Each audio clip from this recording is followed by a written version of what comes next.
मैं ईश्वर के संदर्भ में जो कुछ भी देख रहा हूँ, ईश्वर क्या है, प्रकृति क्या है, शास्त्र क्या हैं, 18 पुराण हैं और फिर उपनिषद हैं, और ये सब सरलीकृत करके समय समय पर नियम कभी बदलते नहीं हैं।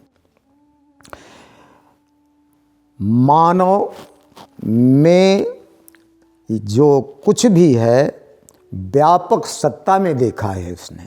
व्यापक सत्ता मानव में से के लिए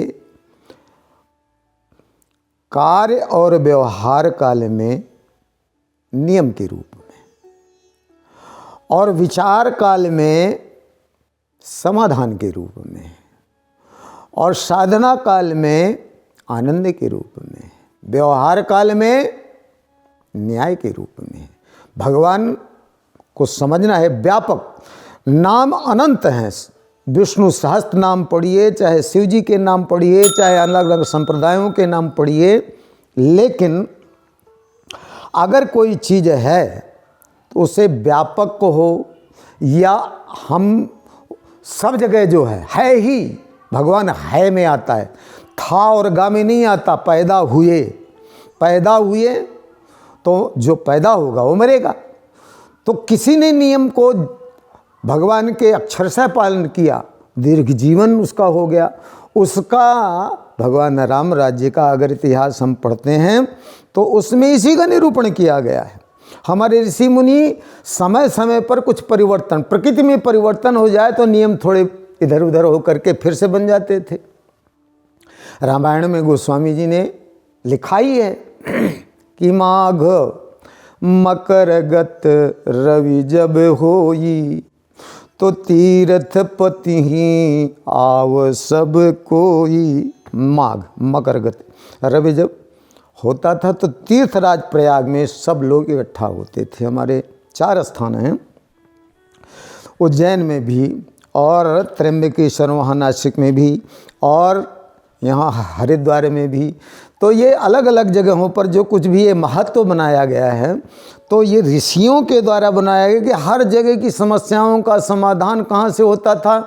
राजतंत्र तो अपने ढंग से कर रहा है आज, जनतंत्र, राजतंत्र अपने ढंग से, चूँकि गुरु के आदेश पर राजा चलता, धर्म का एक स्वरूप उसके सिर पर रखा जाता था, ये धर्मात्मा राजा होता था। इसलिए राजतंत्र धर्मतंत्र के अधीन अर्थात ज्ञान के अधीन होकर के चलता था। वशिष्ठ जी के जैसा उन्होंने संस्कार गढ़ दिया, जैसा विश्वामित्र ने भगवान राम को संस्कार दे दिया, उसी के अनुसार इस कहानी को भी, पूरी रामायण एक तरफ तो ये देखने की एक कहानी है किसकी, किसी राजा की, लेकिन जब आप कहानी से अलग हटकर तत्व ज्ञान पे जाएंगे तो पता चलेगा कि ये तो बहुत बड़ी चीज़ है। क्या कि ये तो ब्रह्म राम है। ब्रह्म को राम पहचान गए, जान गए ऋषियों के द्वारा दिए हुए ज्ञान के द्वारा। ये ज्ञान दृष्टि से, दृष्टि गोचर नहीं, ज्ञान गोचर, ज्ञान गोचर यात्रा राम की है। इसलिए वस्तु का कोई मूल्य नहीं है यहाँ। मूल्य है शरीर को प्रमाण देने के लिए, शरीर में इस प्रकृति को राम के जैसे दीर्घजीवी आनंद में बनाने के लिए, समाज को आनंद में सराबोर करने के लिए है ये ज्ञान। इसलिए भगवान के जीवन दर्शन को एक ब्रह्म राम की कहानी साथ साथ चल रही है। उत्तरकांड में जाकर उसका विस्तार है कि किस रूप में ये विस्तार हुआ। ये कहानी तत्व दर्शन की ओर ले जाती है। हर जगह तत्व, हर जगह आज हर जगह पर अगर हर व्यक्ति राम ही है, अगर राम के नियमों पर चल ले और राम के जैसा वह करने कराने अनुमोदन करने लगे, तो गृहस्थ एक तपोवन बन जाएगा। और इस तपोवन में सारी शुद्धियाँ, सारे चमत्कार के रूप में दुनिया देखती हैं, वह सहज रूप में नियमों में चलकर मिल जाता है। तो इस व्यापक में लोकेश कहो, व्यापक कहो, पूर्ण को अपूर्ण कोई कर ही नहीं सकता। पूर्ण से बाहर कौन जाएगा? घड़ा में पानी भरने अगर तालाब के अंदर कोई चला गया है, नदी के अंदर, नदी के पानी को घड़ा कैसे खाली करेगा? तो ब्रह्म तो अपने अंदर, ये घट में अंदर बाहर ब्रह्म ही ब्रह्म है। तो अगर हम ब्रह्म को जान गए और ब्रह्म में ही हैं, तो हम धर्म से विपरीत कभी जा ही नहीं सकते। एक पग के लिए फिर जितना भी इतिहास रघुवंश का, इक्ष्वाकु कुल का है, वो सब आप एक एक की घटनाओं को जब देखेंगे तो पाएंगे कि चाहे भागीरथ की तपस्या हो गंगा को लाने की, चाहे जितने भी ये पुरुषार्थ है, किस ढंग से हिमालय से निकाल करके गंगा को, कितनी नदियों और जड़ी बूटियों का संगम है, वो सब मिल मिल करके गंगा में आकर के, और गंगा का पानी औषधि बन जाता है। और वो सब इधर गंगा उधर यमुना, सब त्रिवेणी संगम में जा करके वो अमृत बन जाता है। ठीक इसी तरह से हमारे भगवान राम की कहानी के अंतर्गत भी है कि उन्होंने मकर हैं, वहाँ जाकर केवल नहाना नहीं है, शरीर को नहा लिया ठंडक में, तो शांत ठंडक मिल गई, बहुत अच्छा लगा। लेकिन केवल हमने पानी में डुबकी लगा करके और सोचे कि अमर हो जाएंगे, ऐसा नहीं है।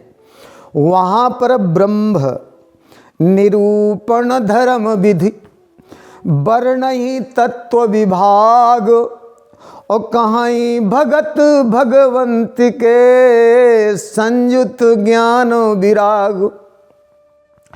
वहाँ ब्रह्म का निरूपण होता था, धर्म की चर्चा होती, धर्म ब्रह्म निरूपण धर्म विधि, धर्म की विधियां बताइए को किस किस तरह से चलोगे तो धर्मात्मा कहलाओगे। धर्म विधि वर्णहि तत्व विभाग, सभी ऋषि मुनि जो रिसर्च करके चारों तरफ की समस्याओं को लेकर जाते थे, तपस्वी ज्ञानी एक एक से मांगा, साधु जो आज इतने पवित्र और सन्यासी सब पहुँचते थे, जो तत्व ज्ञान के ज्ञाता थे, जो अतीन्द्रिय क्षमता संपन्न थे, जो चेतना तंत्र में जिनका प्रवेश था, उन लोगों के बीच में समस्याएं जाती थीं।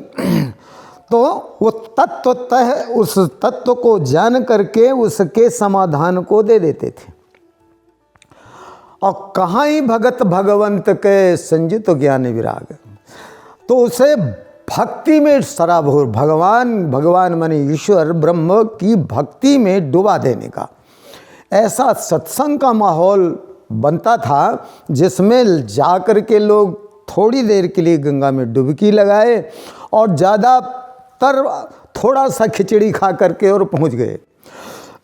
खिचड़ी में कभी इसीलिए बड़ा महत्व है, आप कोई भी आदमी बीमार पड़ जाता है, बोले खिचड़ी खा लो, मूंग की दाल की खिचड़ी खिला दो, खिचड़ी और ये इस रस जो है, जो तिल है, जो रस है, ये सब चीज़ें एक बड़ी अमूल्य हैं। अब इनके दर्शन में तो विराटता है, पर एक शब्द हमारा है, उसी तरह हम चल रहे हैं, क्योंकि हमारे जीवन में खान पान ही सबसे बड़ी समस्या है। आदमी खाना खा के ज़्यादा लोग मरते हैं, उपवास रह करके कोई, उपवास करने वाला युक्ताहार विहार से जो अपनाता है, वो अन्नमय कोश को जगा करके अपनी लंबी आयु को जी, जिन्हें लंबी जिंदगी जीना है वो बिना कड़ी भूख के खाना ना खाएं, तो किसी तरह की बीमारी आ ही नहीं सकती है।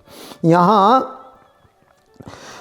जो उस जगह जाते थे, कोई बहुत सुविधा न हो तो खिचड़ी बना करके खा लो और बैठ कर केवल उन तत्वज्ञानियों की, ऋषियों की चर्चा सुनो। प्रयागराज में भगवान राम एक लक्ष्य हैं, भगवान राजा के बेटे होकर के सब कुछ वैराग्य, संयुत ज्ञान वैराग्य, ज्ञान और वैराग्य की यात्रा है ये सारी। ज्ञान है राम, वैराग्य है भरत। यहाँ ज्ञान चल रहा है, जंगल की ओर रिसर्च करने वाले ऋषियों ने जिस अज्ञान को मिटाने के लिए यक्ष संस्कृत और रक्ष संस्कृत, रक्षा करने वाली संस्कृत को लेकर के जंगल में चले गए। कोई साधन नहीं, कोई सुविधा नहीं। प्रयागराज में जाओ, गंगा का पानी पियो और पी के गंगा के पानी में और आनंद से वहाँ बैठ करके उन तत्वज्ञानियों के ज्ञान को सुनो, देखो ये अमृत है, इसे अगर पा गए ज्ञान दृष्टि से, अपने धर्म पर चलने लगे तो अमर, यही है अमरता। ज्ञान गंगा में नहाने की अमरता है। और यहाँ पर भरत जी की यात्रा भी ज्ञान की तरफ चल पड़ती है। वो भी बैरागी बन करके चल पड़े। नहीं, मैं तो भगवान जब चले गए, कहानियाँ तो आप सब लोग दिन रात सुनते हैं किस तरह से भरत जी गए भाई के लिए। हाँ, भाई के लिए, क्योंकि राम सम्मान जो करते हैं, हारे खेल जितावें मोही वाली बात ले करके, तो वो याद करके राम का ऐसा दर्शन कितना बढ़िया था कि बचपन से ही उन्होंने सबको, अपने लोग जितने भी राम को वनवास हुआ तो चल पड़े, सारी अयोध्या चल पड़ी। और वो चल करके चाहे जितना मना किया भगवान राम ने, नहीं अपना मर्यादा में वहाँ पर रहो, लेकिन नहीं, राम को ज्ञान को छोड़ने वाले नहीं, सब चल पड़े। ठीक है, लीला करनी है, आगे की कहानी बड़ी लंबी है, तो भरत भी चलते हैं और भरत भी प्रयागराज में पहुँचते हैं। भरत से ही ये भारतवर्ष है, भरत से ही ये भारतवर्ष है। और भारद्वाज, भारत ऋषि जो हैं भरद्वाज हैं, भारत का द्वार खोलने वाले हैं। भारत की विराटता को, जो वसुधैव कुटुंबकम है, जो राम राज्य है, यहाँ से खुलने वाला है। किससे? त्याग से, बलिदान से, उपकार से। ये यात्रा है, उपकार की यात्रा है, सबको सुखी आनंद की यात्रा है, सुख पहुँचाने की यात्रा है, पुरुषार्थ करने की यात्रा है। लक्ष्य को पाने के लिए सब कुछ भूल जाओ, मन चित्त अहंकार सबको भूल करके भरत जा रहे हैं मनाने के लिए। और जा रहे हैं तो कैसे जा रहे हैं कि झलकत पायन कैसे, और पंकज ओस कोस कन जैसे। पाँव में छाले पड़ गए हैं, सब कह रहे हैं बैठने के लिए। प्रथम में तो माँ के कहने से बैठ गए, प्रथम बास तमसा के तीर में हुआ, लेकिन दूसरे दिन सबको आगे चलकर पीछे चल रहे हैं। मेरा भाई अगर पैदल गया है तो संत तो यहाँ तक कह देते हैं कि भरत ने कहा कि मेरा भाई अगर पैदल गए हैं तो मैं सेवक हूँ, उनका अनुकरण करने वाला हूँ। अनुकरण करने वाला सेवक कैसे चलेगा कि सिर भर जाऊँ उचित यस मोरा, और सब ते सेवक धर्म कठोरा। सेवक का धर्म है सिर भर, सिर में ज्ञान को सिर पे, सिर राम की अनुसरण करने के लिए पूरा समर्पण चाहिए। समर्पण करते हुए भरत चल पड़े हैं। भारत भरद्वाज के इस ऋषि के यहाँ जा कर के अपने मन की पीड़ा कर वर्णन करते हैं। और वहाँ पर प्रयागराज में, जो आज इस घड़ी में प्रयागराज में उत्सव है, वो है ऋषियों का उत्सव। भरत जी भी राम की खोज में, राम को मिलने के लिए जब चलते हैं तो इसी रूप में चलते हैं। और सारी कहानी वहाँ से शुरू होती है राम के मिलन की। और मिलन में तो पत्थर भी पिघल जाने की बात है, प्रकृति भी अनुकूल हो जाने वाली बात है। और उनके चरण पादुका का मतलब यह है कि जिस बात को वहाँ समझाया उसको सिर पर धर करके और यहाँ राम राज्य की स्थापना करने के लिए तप करने के, राम ने जो स्वरूप बनाया उस प्रेम को विस्तार देने के लिए भरत किस रूप में, माताएं किस रूप में, बहुएं किस रूप में हैं, ये सारा इतिहास महत्व है मकर संक्रांति का। मकर संक्रांति में किस रूप में कि प्रकृति में राम को देख रहे हैं। भरत ऐसा नहीं है कि केवल राम चित्रकूट में है, अरे वो तो एक एक पैर चला रहे हैं तो वहाँ भी राम के दर्शन होते चले जा रहे हैं, राम राम कहते हुए। वो चल रहे हैं, गंगा जी का पानी है, यमुना जी का, देखत धवल, देखते हैं गंगा जी के संगम में कि देखत गंगा जी का पानी जल धवल है और यमुना जी का श्याम है, देखत दोनों को देखते हैं। और पुलक शरीर भरत कर जोरे, भरत गंगा और यमुना दोनों को देख करके, सरस्वती को, संगम को देख करके उस छवि को देखते हैं। यहाँ मिलन है ब्रह्म से मिलन के लिए, चाहे भरत हो चाहे लक्ष्मण हो। लक्ष्मण तो जीव के प्रतीक हैं, भगवान ब्रह्म के प्रतीक हैं, उनसे अलग हो ही नहीं सकते। प्रकृति भी सीता जी हैं जो कि अलग हो ही नहीं सकती हैं, चाहे जहाँ जाएं। रामायण की कहानी केवल ये पूरे प्रकृति को बदलने की कहानी है। मानव इतिहास में 11,000 वर्ष तक जो राज्य की कहानी लिखी गई है वह संयम की कहानी है, मर्यादा की कहानी है। ऐसे जगहों पर जहाँ पर मकर संक्रांति जो आज मनाया जा रहा है, उन ऋषियों के रिसर्च किया हुआ ज्ञान, भिन्न भिन्न समस्याओं का समाधान, विचार काल में समाधान। ईश्वर क्या है? व्यापक है, व्यापक में अनुभूति है। और समाधान विचार जब करें तो विचारवान लोग, वहाँ तत्वज्ञानी विचार कर रहे हैं। अब उसमें किसके दिमाग से यहाँ कोई जाति नहीं है, कोई कि ऋषि मने ऋषि। यहाँ जो आज की परंपराएं हैं वो नहीं थीं, ये परंपराएं ज्ञानी की पूजा होती थी। अगर नैमिषारण्य में जाते हैं तो वहाँ कितने ऋषि गए? 88,000 ऋषियों के बीच में से केवल एक सूत, जिसे शूद्र भी कहते हैं भाषा रूप में शूद्र, और उन ऋषि ने जब देखा कि मैं क्या बनाऊं तो उन्होंने जो लिख करके ज्ञान दे दिया सत्यनारायण कथा को, कि सब लोग झूठ बोलने वाले अगर हो गए हैं, सब लोग कुमार्ग में चलने वाले हो गए हैं, तो उनको कैसे लाया जाए। तो धर्म जो था, आदमी धर्म के प्रति इतना आरूढ़ रहता था, हमारे आर्य इतने पक्के होते थे, धर्म की बात अगर कही गई तो फिर डिगने वाले नहीं, मर जाएंगे, मिट जाएंगे। इसलिए धर्म में गढ़ दिया गया श्लोकों के द्वारा। सत्य ही नारायण है। उस कहानी को, उस समय के समाज को बदलने के लिए सत्यनारायण कथा बनाई गई, और वो सत्यनारायण कथा आज भी कही जा रही है। कह करके पुण्य लूटने की बात नहीं, चल करके पुण्य लूटने की बात है। चंड करके पुण्य लूटने की नहीं, उपकार करने की बात है, स्वयं सत्यवादी बन जाने की बात है। सत्यनारायण कथा केवल पंडित जी को दक्षिणा दे करके, कथा सुन करके कुछ मिला, ये यहाँ की कहानी नहीं है।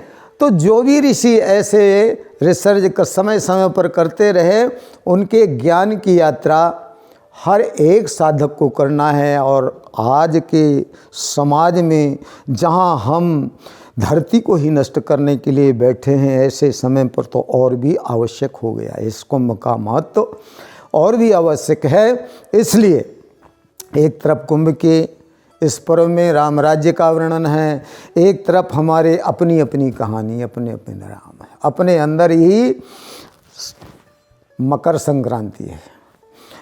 यही कुंडलनी मंथन है, यही है जो मंथन हुआ, एड़ा पिंगला का मंथन, कुंडलनी मंथन जब करते हैं तो षटचक्र भेदन करके और ब्रह्म की प्राप्ति है। इसीलिए अपने अंदर भी मंथन है, और सबसे बड़ा मंथन अपने अंदर ही है। बाहर का मंथन जो होगा वो देखा जाएगा, क्या उससे निकल करके इस बार के कुंभ से आता है। लेकिन जो अंदर का मंथन, तो हर आदमी स्वतंत्र है। स्वतंत्र का मतलब ही स्व के तंत्र में को जान लेना, उसके अनुसार जीना। स्वतंत्रता का मतलब ये नहीं है कि कुछ भी स्वतंत्र हो गए हम, तो चाहे जहाँ चलें, चाहे रोड पे चलें, चाहे बिना रोड के चलें। हैं, वो कहानी है ना कि एक बुढ़िया जो है सुनी कि भारत स्वतंत्र हो गया, तो वो चलने लगी बीच रोड में। एक कहते हैं कि ट्रक वाला आया तो बहुत हॉर्न दिया, और हॉर्न देने के बाद में भी जब वो इधर उधर टस से मस ने सोची बहरी है, तो उतर के गया, माता जी आप एक तरफ हो जाओ, मुझे ट्रक निकालना है। बोले आज भारत स्वतंत्र हो गया, जहाँ मर्जी पड़ेगी मैं चलूँगी। अरे भैया, तो उसने कहा ठीक है, तो मैं भी भारत में ही रहता हूँ, मैं भी स्वतंत्र ही हूँ, तुम्हारे ऊपर ही चढ़ाऊँगा। ये स्वतंत्रता नहीं है कि कुछ भी करके, धरती का दोहन करके कुछ भी कर डालो। अध्यात्म की आंख से विज्ञान दृष्टि लेकर के प्रकृति में से जो नियम निकलते थे उन्हीं को लागू करते थे, उसी पे लोग चलते थे। ये नहीं था कि कुछ भी करके देख लिया, परमाणु बम बनाने लगे। ये नहीं है। ये दुनिया आज जिस धरातल पे खड़ी है, बचाने की ज़रूरत है। आज अनंत प्रकार की जो समस्याएं, उनका समाधान अध्यात्म में ही है, दीगर कहीं नहीं। भगवान करे ये महाकुंभ कुछ ऐसी ही दृष्टि दे करके जाए। मेरी बात लंबी और इस रूप में जो कुछ भी हो गई, प्रश्नोत्तरी का स्वरूप था, इसलिए मैंने कुछ प्रश्नों को लेकर मस्तिष्क में जो अनुभूति हुई वह मैंने केवल एक संवाद के रूप में इस बात को कहा है। और कोई प्रश्न अगर आते हैं तो है, बात आगे बढ़े, अभी जितना आया उसके अनुसार।